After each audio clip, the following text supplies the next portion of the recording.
Olá pessoal, nessa videoaula nós vamos discutir sobre o escoamento dos fluidos, principalmente o escoamento de líquidos, que é o que configura o estudo de uma área da física conhecida como hidrodinâmica.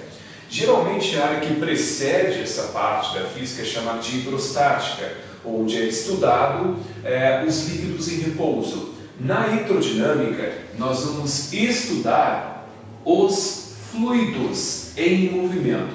A hidrodinâmica é a parte da física que estuda os fluidos em movimento. Na verdade, a gente vai dar uma atenção especial movimento. A gente vai dar uma atenção especial mais aos líquidos, porque a palavra fluido ela é utilizada tanto para se referir a líquido ou a gás, já que fluido é uma palavra que é utilizada para se referir a toda substância que tem capacidade de escoar, e tanto os líquidos quanto os gases têm esta capacidade. Deste jeito, o estudo dos fluidos em movimento vai configurar o estudo da hidrodinâmica. Embora a gente vá dar uma atenção especial mais ao estudo dos líquidos em movimento, algumas dessas propriedades do escoamento de líquidos serão estendidas ao escoamento de gases, conforme nós vamos discutir no conceito principal de equação da continuidade. Se a gente vai dar uma atenção mais direcionada ao estudo do escoamento dos líquidos, antes eu preciso fazer um esclarecimento sobre o significado de líquido ideal.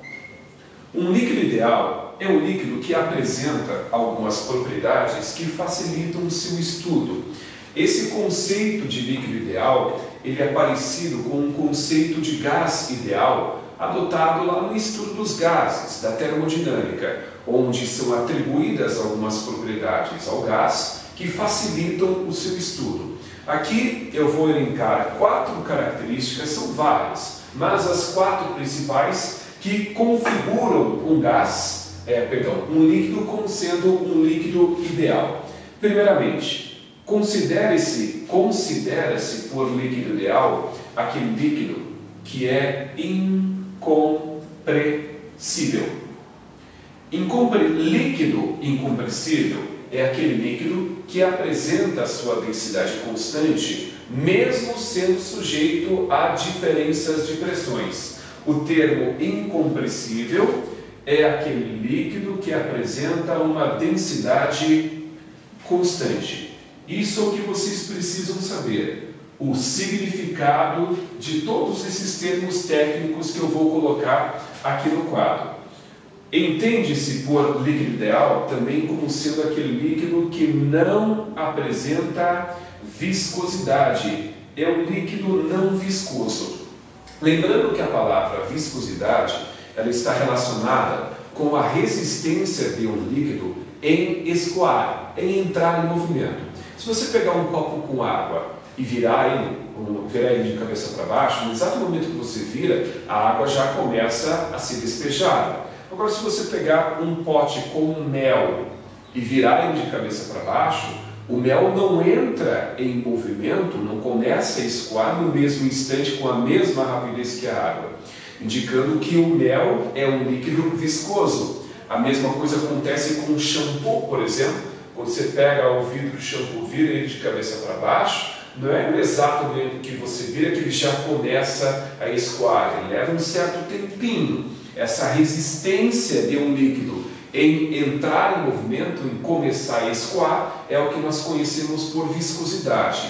E no líquido ideal, nós imaginamos que ele não apresenta viscosidade alguma, ele não apresenta resistência a entrar em escoar, a iniciar o seu escoamento. A próxima característica que confere um líquido o caráter de ser ideal é que este escoamento em que ele vai ser submetido é um escoamento que ocorre em regime estacionário. Escoamento em regime estacionário tem o único significado, o fato da velocidade com que este líquido escoa ser aproximadamente constante ao longo de todo o escoamento dele. Isso é importante. Próxima característica, próxima e última que a gente vai discutir, como eu havia colocado, essas são as 4 mais importantes. A quarta e última é que este escoamento do líquido, ele ocorre em regime irrotacional. Escoar em regime rotacional significa que as partículas, as moléculas que compõem esse líquido que está escoando, elas apenas transladam, elas não giram ao redor delas mesmas. Se você imaginar esse canetão agora, ele está apenas transladando. Agora, a partir do momento que eu transladar e fazer com que ele gire em torno de um eixo, ele também está rotacionando. Com os líquidos ideais, não se imagina que isso venha acontecer. Imagina-se que as moléculas não girem ao redor delas mesmas, e sim apenas transladem. Este é o significado do escoamento acontecer em regime irrotacional.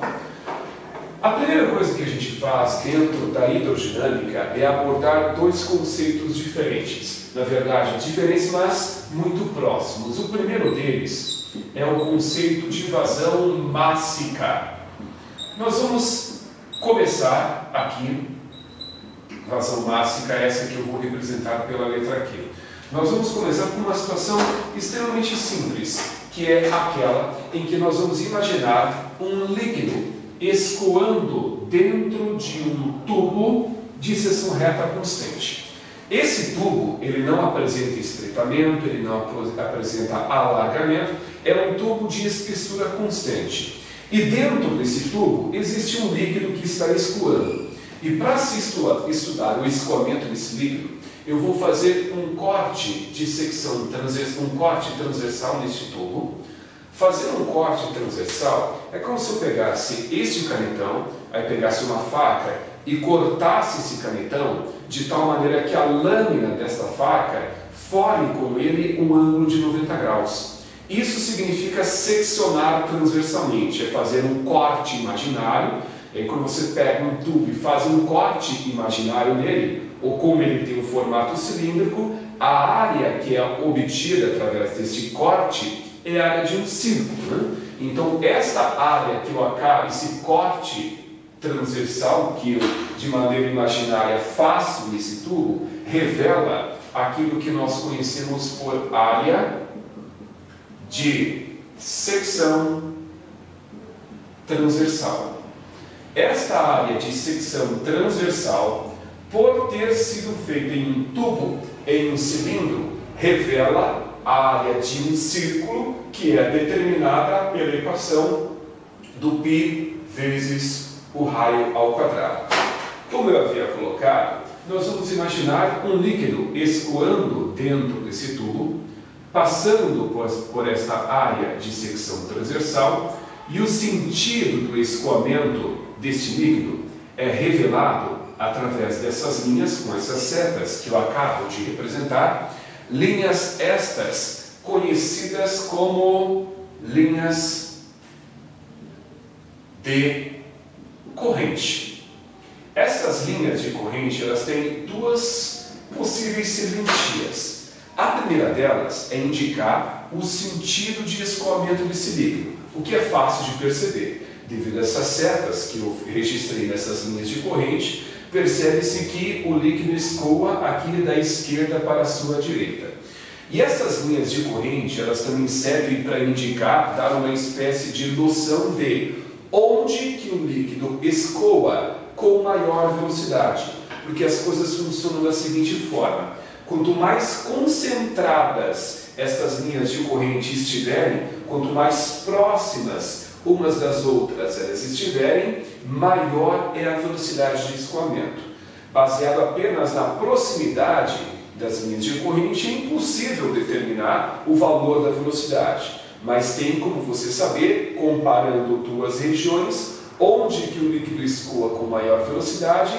Pelo grau de proximidade das linhas de corrente, pois, como eu acabo de colocar, quanto mais próximas as linhas de corrente estiverem, as linhas de corrente estiverem, maior é a velocidade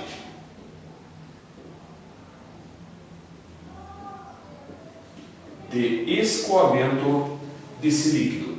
Vou colocar aqui de escoamento. Acho que já dá para entender bem direitinho. Essa é uma propriedade importante em relação às linhas de corrente. Pois bem, agora a gente não tocou ainda no significado desse conceito de vazão mássica, o que vai começar a ser resolvido a partir de agora. O conceito de vazão mássica, ele depende muito da concepção desta área de secção transversal, pelo seguinte motivo. Vamos imaginar uma experiência mental, tá? Em se tratando de experiência mental, eu faço o que eu quero. Vamos imaginar que você se coloque aqui ao lado desta área de secção transversal e tem o poder extraordinário de medir a massa de líquido que vai atravessar esta área de secção transversal em um determinado intervalo de tempo. Se você conseguir calcular, medir quantos quilos, quantos gramas, quantas toneladas de líquido passam por esta área de secção transversal em um determinado intervalo de tempo, você estará medindo essa grandeza física conhecida como vazão mássica. A vazão mássica, portanto, ela pode ser definida como sendo a massa de líquido que passa por esta área de secção transversal em um determinado intervalo de tempo.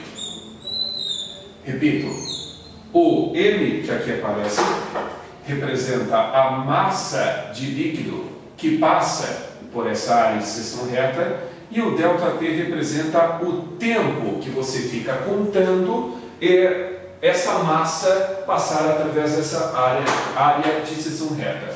Em termos dimensionais, as unidades que podem ser utilizadas para se expressar a vazão mássica são as seguintes. Primeiramente, oficialmente falando, a massa é expressa em quilograma e o tempo é expresso em segundo, razão pela qual o quilograma por segundo será considerada a unidade oficial. E aí a gente poderia ficar aí discutindo outras várias possíveis unidades, né? Como, por exemplo, o quilograma por minuto, teríamos também o grama por segundo e assim por diante. Não tem sentido a gente ficar aqui discutindo todas as possíveis unidades. Aqui é válida aquela velha regra, né?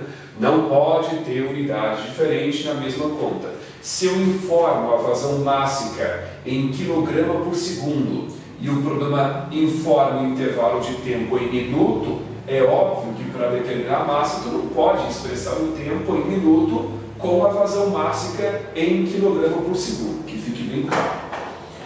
Como eu tinha colocado, inicialmente na hidrodinâmica nós temos que trabalhar com dois conceitos que são próximos, porém são diferentes. E o segundo deles é o de vazão volumétrica.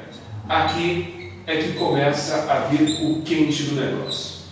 Vejamos o seguinte, vamos retomar novamente o caso do líquido que escoa dentro desse tubo de seção reta constante. Eu faço um corte de secção transversal e observo que o líquido escoa no sentido indicado por estas linhas de corrente. Pois bem, a situação é a mesma, mas o propósito agora é que é diferente. Antes eu tinha interesse de ficar supostamente medindo a massa que passa através dessa área de secção transversal em um determinado intervalo de tempo. Agora, o objetivo é medir o volume. Vamos imaginar que você fica aqui do ladinho desse tubo medindo o volume, quantos litros, quantos metros cúbicos de líquido escoam através dessa área de secção transversal. Se você conseguir fazer isso, você estará medindo uma grandeza conhecida como vazão volumétrica, que representa o volume de líquido que escoa dentro desta área de secção transversal, através desta área de secção transversal, em um determinado intervalo de tempo. O ΔV, repito, representa o volume de líquido e o T representa o tempo que você fica contando supostamente esse líquido fluir através desta área de secção reta. Uma análise importante que a gente vai fazer agora e que vai nos conduzir a uma fórmula diferente para se determinar a vazão volumétrica é a análise das unidades. As unidades que podem ser utilizadas para se expressar a vazão volumétrica são as seguintes. Primeira delas, a oficial. O volume ele é expresso oficialmente em metro cúbico, enquanto que o tempo é expresso oficialmente em segundo. É por esse motivo que o metro cúbico por segundo configura a unidade oficial no SI, no Sistema Internacional de Unidades para a Vazão Volumétrica. Além do metro cúbico por segundo, há também o metro cúbico por minuto, o litro por segundo e assim por diante. Aqui se faz necessária a lembrança da relação entre duas dessas unidades de volume que são muito utilizadas, que é o metro cúbico e o segundo. Metro cúbico e o litro. Cada metro cúbico é o equivalente a 1000 litros. E como eu acabo de colocar, é importante ficar atento quanto a essa questão das unidades, porque é através da análise das unidades que a gente vai conseguir chegar numa fórmula diferente para se determinar a vazão volumétrica. Me acompanhe. O metro cúbico por segundo representa a unidade oficial que é utilizada para se determinar a vazão volumétrica. Só que convenhamos, o metro cúbico por segundo pode ser desmembrado em metro quadrado vezes metro por segundo, de acordo? Metro quadrado vezes metro por segundo retorna para o metro cúbico por segundo, indicando que eu posso fazer essa separação. E eu estou fazendo isso aqui porque o metro cúbico por segundo, unidade de vazão volumétrica, representado pela letra Z, pode ser determinado como sendo um produto de metro quadrado, tem dimensão, é a unidade de área, e o metro por segundo é a unidade de velocidade.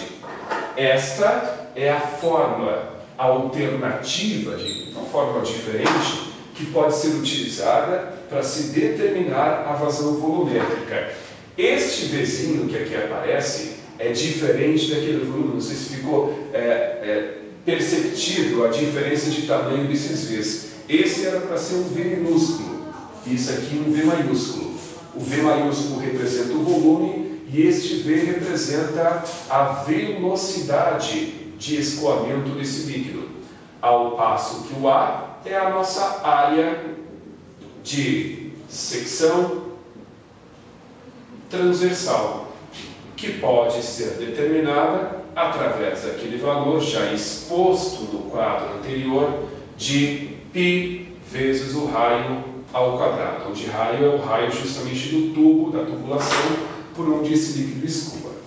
Na próxima videoaula, a gente vai trabalhar mais com essa equação da vazão volumétrica para se estudar um conceito muito importante dentro da hidrodinâmica, que é o conceito da equação da continuidade. Por hora, espero ter deixado claro tudo isso que a gente acaba de discutir dentro do início dessa parte da física conhecida como hidrodinâmica. Por enquanto, é isso que eu tenho a lhes dizer. Me acompanhe então na próxima videoaula, onde a gente vai discutir sobre a equação da continuidade. É isso, moçada. Mais uma vez, obrigado pela atenção e até a próxima videoaula.